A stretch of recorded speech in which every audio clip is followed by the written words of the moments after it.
we're not asking for money. We're just making money to perpetuate change.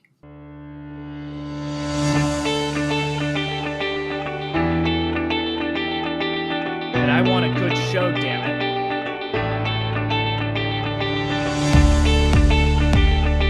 Ready for a good show? Doing awesome, yeah. I'm excited to talk to you, Angie. Thank you for having me. Yes!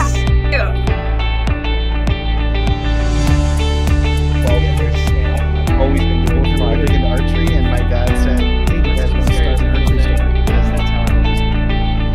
Yes, of course, let's do this together. Hello, everyone. Welcome to another episode of the E-Comm Show.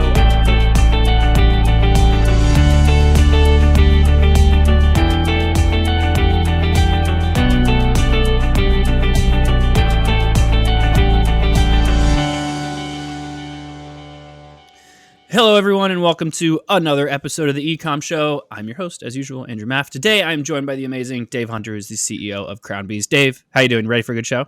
I am good. This is going to be fun. Thanks, Andrew. I'm super excited to have you on the show. Your business, your product line is very different. It's definitely something new to this show, which is why I'm super excited to chat with you today. I love to do the usual, kind of pretend no one knows who you are, and just tell us a little bit about your background, about Crown Bees, and we'll take it from there, okay? Okay, standard. I was a real estate director. Airborne Express was an overnight company years ago. You plow through the ranks, and I handled 12 million square feet of everything, customer service centers, et cetera. And then you get bought out, and a good white paper. 4 years later, they were losing $1 billion a year. It's like, okay, so as this company that bought us closed their U.S. doors, I went out with the wash. And now all of a sudden you get 6 months of severance. And can you take a backyard hobby, solitary bees, and create an industry where there wasn't one? And then can you go create a company? And so you start from scratch. And my wife's a teacher, and so she's the banker. And you plow through the owing yourself $500,000 to, and then you become profitable. And then you're a company that is solvent and does good things. So the spin of coming from a corporate environment, I knew how to spell tax, but and I knew how to sell, but then you learn there's a difference between sales and marketing, and it's just, you could spell them, and now that you are it's just the fun of this, and the other part of it is I was a shitty subordinate. I was always straining. I was always I'm not a good subordinate. And so when you get to call the shots, it's so much better. And so I go to fun every day. Okay, we'll get there, but I go to fun. This is a great gig, and it's just, I run it. That's awesome. So there's my piece. That's great. Hey, look, there's a lot of people that are, they go to a job that they don't enjoy, or even they own a business that they don't enjoy. So the fact that you're having fun is, that's kind of all that counts. What gave you the idea to make this into a business from a hobby? Initially, I was just making money. Years ago, my wife comes home from an aerobics class. We're out here in the Northwest. We have this big ass apple tree, and my wife comes home and she goes, "Man, I was at someplace. They have thousands of apples. And we have like 3. It's like, well, go find out what they did." And they came back and she said, "Well, they have mason bees." Well, what's this? You drill holes in a chunk of wood. And so I went out and drilled holes in a chunk of wood, and all of a sudden, things, I never really saw them, but instead of a empty hole, you have a little piece of mud at the end. It's like, huh. And this is years ago, maybe 25 years ago, but within 2 or 3 seasons, we had thousands of apples. It's like, and I'm a civil engineer by degree, and the engineer to me says, "Well, what's going on behind these little wood blocks?" And you start opening them up, and you start developing things, and you find there's little cocoons, and there's it's just, so you progress that hobby forward, and bequeathed with time off. So here's a lot of months off to go play. I interviewed every possible researcher in the world on this one bug. And then I'm trying to find the practitioners of a mason bee. It's a solitary bee. What's going on? And you find the research that says when you put a mason bee in a cherry orchard, you get triple the yield. In an apple orchard, you're doubling your yield. And your strawberries, you're getting 40% more strawberries. And you're just, well, why aren't we using this insect across the country? And so as you're doing all this conversations, it really came down to the lead researcher in the Western U.S. said, hey, Dave, go watch the movie Bottle Shock.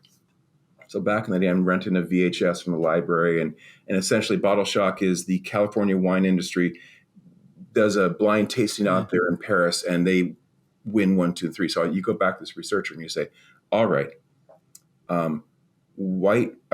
French wines are to honeybee like California wines are to mason bee. He said, exactly. They're superior, but no one knows this. Okay, so I was able to, there wasn't an industry. I got that going, half researcher, half practitioner. So now that the industry's running, I was no longer the president after a few years. And then can you create a company that buttresses that industry? And I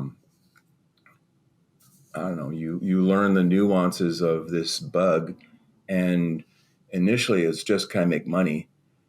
And then you start learning. I'm an Eagle Scout, so years later you're still kind of thinking through how nature works. And what makes this company very unique is we do make money, but we're trying to work from the side of nature. So what does nature need? And then how do we team with nature to then help the gardener, the backyard gardener, be successful? So it's a very interestingly, I lean into nature and think from that perspective what they need.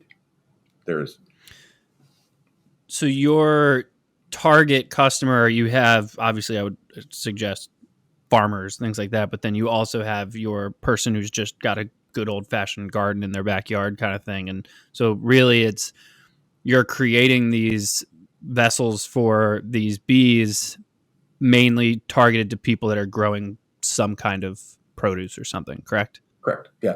And actually, my two players, I don't go to farms. What I've learned is that farming changes at the pace of an old style glacier. Nowadays, they change really fast. Right? So they don't want to change. And it's always a study of constants and variables. And so farmer is how's my weather? What's my crop? How am I going to pick it?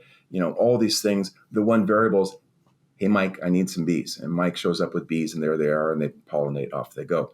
To put another variable in there saying, oh, look, here's a solitary bee. It acts differently. You're going to get more yield. Am I a marketer selling, am I greenwashing this puppy? So do you really trust this new piece?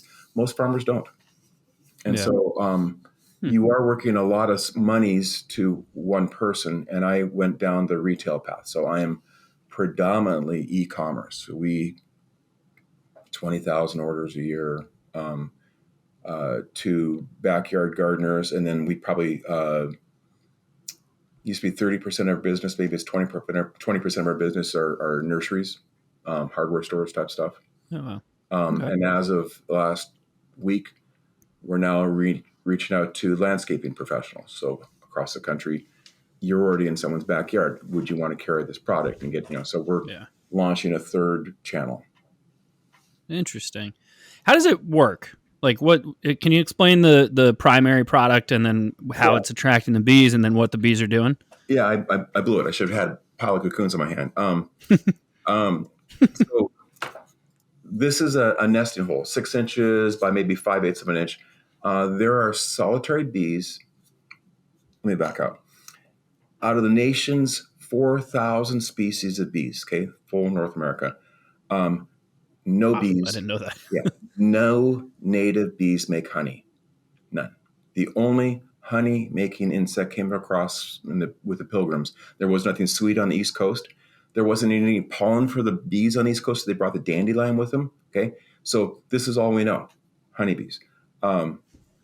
Second part: 90% of these. The world has 20,000 species of bees. 90% of them are solitary. Every female is a queen. They go out and they're alive some part of the year. They live 6 weeks. They gather pollen, nectar, lay an egg, and seal that little chamber with something. So in my nesting hole, pollen egg, my bee uses mud, pollen egg, mud. So in here, I've got maybe 6 to 7 eggs that these eggs laid this year are next year's bees. Real simple. And there's maybe 1,000 species of bees across North America that use small, medium, and large little holes. So I've got 1/8-inch little holes to maybe 5/16 of an inch. And we have people across the country. I've taught them to be so successful. They raise these bees for me in Pennsylvania. In the fall, they got a handful of cocoons. They mail them to me, okay, just through the regular mail. So I got a bunch of cocoons. I store them in my coolers, and I mail these cocoons back to people in Pennsylvania or New York or whatever is around there. So I've got this whole scheme that I'm buying your cocoons from you. I'm giving you store credit. So I've got people raising the bees for me. And then I just turn right around, clean them up, and push them back. Very, very unique. That is very unique. Super interesting. So I got a little garden out back, and I'm like, I got to get one of these things. This is awesome. I'm horrible at it. The marketing of it, like, you're not really using I believe you're not using like any paid ads channels, correct? Everything is organic. How are you controlling that? Because I see that to be difficult in itself, but difficult to even reach new audiences without just kind of doing everything you can to get word of mouth moving. Right. Yeah. I don't want to, I call it paying the monster. My competitors both pay. So first of all, my website is white hatted, the highest SEO you can get. Okay. So we're there naturally. We live and breathe the commodity. And so if you want to go and search for us in Google or Edge or anything, we're always right there. If you want to pay an ad, sure, you're above there, but people recognize, so it's a paid ad. So I don't need to get to the front page. When I talk with my competitors, and we do, it's an open book with us, my peers, they're paying 60 or 70K. I talk with my closest guy. He's maybe a quarter my size. Why are you paying so much? You're number 2 anyway. He goes, well, that's what you're supposed to do. So what if you just stop paying? They're still going to find you. And he probably only put 20K last year into it. I don't know. I just don't have that need to do that. Our marketing is word of mouth, a couple different flavors. Word of mouth. So people are finding more about us. SEO is really high. And then we've got guerrilla marketing tactics. Houston Museum of Natural Sciences. Okay. And you go put this out in the public gardens of, at the Houston Museum, and someone saying, oh, and there's going to be a bee house behind us, one of my products. And you're just visiting the gardens, go read this little QR code. Man, it co-brands them and us are right on there, and learn what's going on in this house and buy these, put them in your yard. So I've got hundreds of places across the country doing this. Interesting. My marketing scheme, Andrew, is let me teach you what to do, and let me just be open and honest with you and help you be successful. And so that QR code that you've got there that you just showed, is that so that museum reference? Do they get a commission for every kind of sale that comes through? They act like an affiliate. What's their incentive to showcase that? Education. I'm helping. Yeah. They don't know enough of these bees. And so we're helping teach the value add for them is they don't have to teach their people. And it's a co-branded site. So there's a little bit about the museum on the top part. They get that. If they want to, we work with one of the affiliate links out there, Avant Link, and I can give them 5% of the sales if they really want it. So most of them don't. Yeah. But we can. And so obviously a lot of that's going back to your website. Are you selling anywhere else besides your website? Are you in any of the marketplaces, or you have a retail presence? What's that approach? Yeah, we have one store. So my town here in Woodinville, maybe 5% of the volume is actually just the whole Seattle area can come in from a physical store. And I'm saying we're probably in 300 nurseries, across the country, mostly west. Maybe we're starting in Chicago now with various little somethings, but our bees, our products are in nurseries a little bit. I almost got into Tractor Supply. Thank God I didn't. I don't want to be beholden to China. So everything we manufacture is local. Everything is, we're using the woods from our house as leftover cedar chunks from First Nation forests up in BC. I mean, our bees across the country, and my paper products are made in Wisconsin. Everything we're trying to do is to be as tight as possible. And if I had to go to, if I'm doing now millions of stuff through, big commerce, I'd have to go to China. And just as the carbon footprint and our path is, we don't want to head that, Yeah. I'm sure people do, they have to, but. Oh, well, yeah. It's a very interesting model. And so how big are you trying to get it? Like, because I know at a certain point, right? Like, are you thinking maybe you'll go international, or are you thinking like there's a certain point that you want to get it to and it'll be more of a lifestyle approach? Like, what are you thinking there? Okay, good question. So we are international. We sell in Canada. So, our products are... Yeah, they count. Yeah. Okay. We sell things across to, Israel and whatever, but very, very, very minor. How big do you want to get? What drives you? I know all my workers out here. I bring my dog. You can hear dog barking. My dog's here. So it's a very, the 8 people that work here, it's very tight. We maybe make $1.5 million to maybe, 1.8 this year.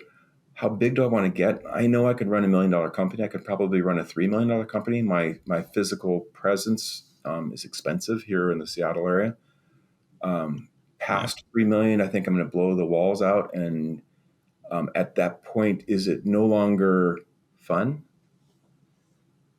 So right now, I've got great people. The processes are easy. I don't want to grow fast. Right now, we're running 9% over year-to-date sales, so we're doing fine. But how big? I want to enjoy what I'm doing. I'm on the latter half of my curve, so why stress? So end game. Words of the wise, man. Like it makes a lot of sense. You're, nowadays it's just, especially with like social media stuff, you're surrounded by these like hustle mentality guys that are just like get big, grow, and scale this and buy this and do that. But at a certain point, it's kind of like it's exhausting, and sometimes it's not fun. So to your point, like it's comforting to hear that approach and that honesty of like, no, I actually think that, I'm going to let it keep kind of going in its direction, but I'm not going to force it down people's throats. I'm just going to let it be its own thing. Yeah. There was a book out recently. I didn't read it. One of my peers did. That there's 2 curves. There's the first success curve, and then,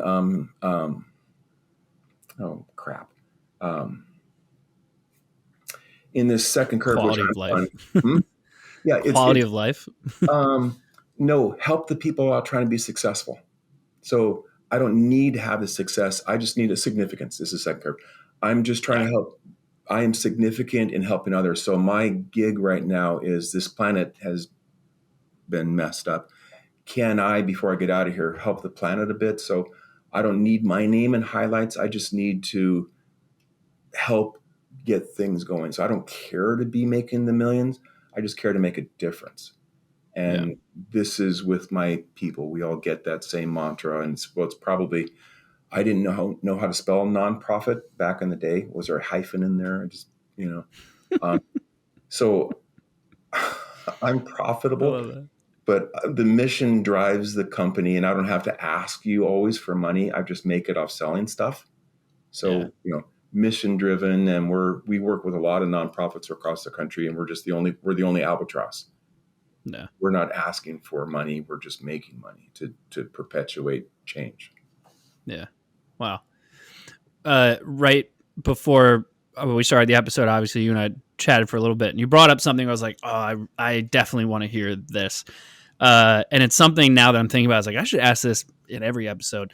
But tell me about your failures, right? Everyone talks about like, oh, we're awesome for this. We do this. We're crushing it on this. Like, blah, blah, blah. I want to hear like, where'd you fail? Where'd it go wrong? And then obviously what'd you do to kind of address that? Okay. Yeah, I believe failure, when you listen to the unicorns talk about success, they're all unique. And of course they're successful, but God, when they talk about failure, I haven't had many failures because I keep on analyzing this shit. Okay. Yeah. The failures that I really have done have been try to go to big box. Okay. And so whether it was Costco is just 20-minute drive, headquarters is 20-minute drive from me, or to Tractor Supply, whatever, that would have pushed me on a path that would have been probably unsustainable. And it would have been a stressful environment. So I'm sort of dodged that.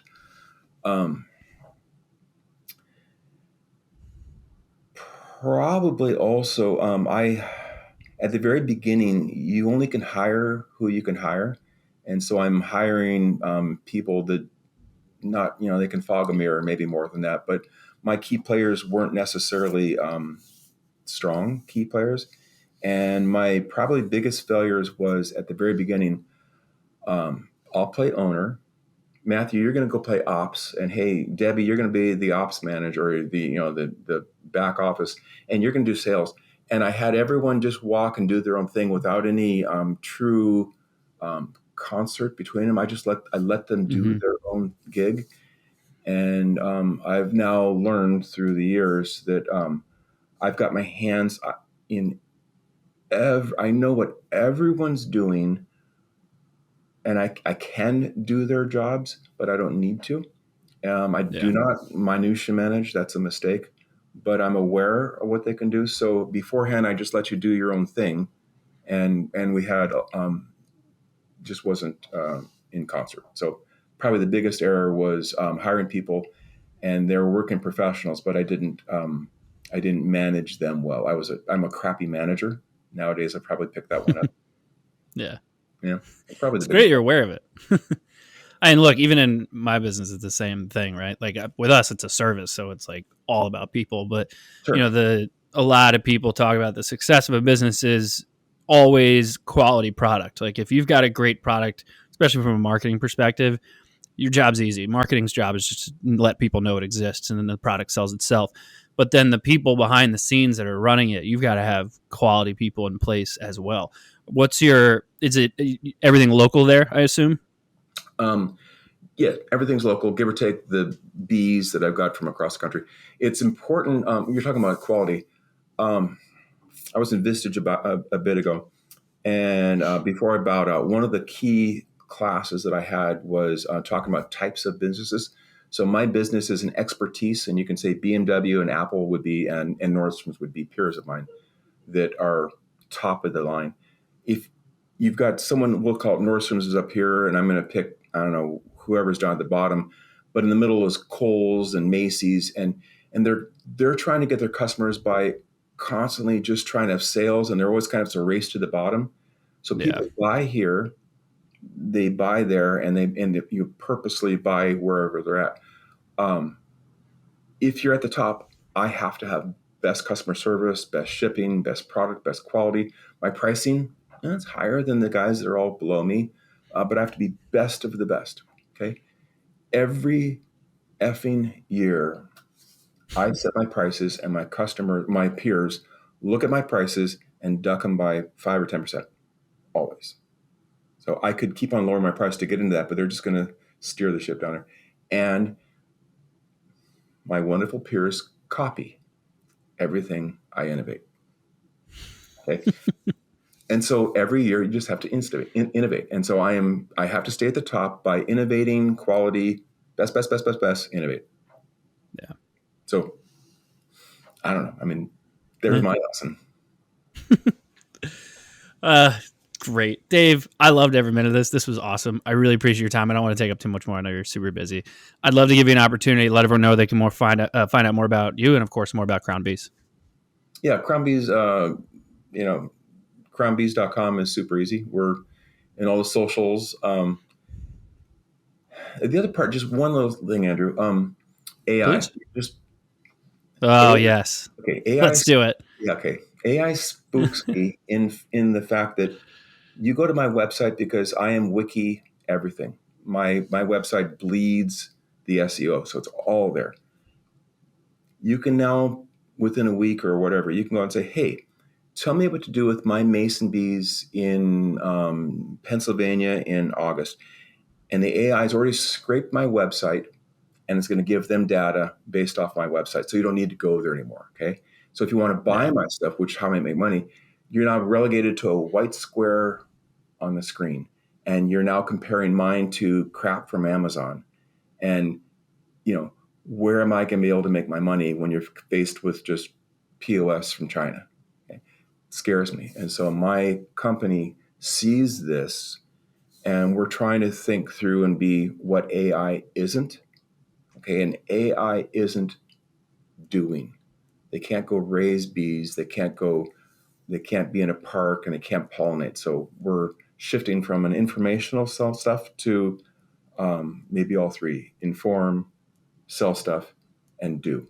And so we're working with doing organizations to try to get our feet in the door before it's too late. There's my AI.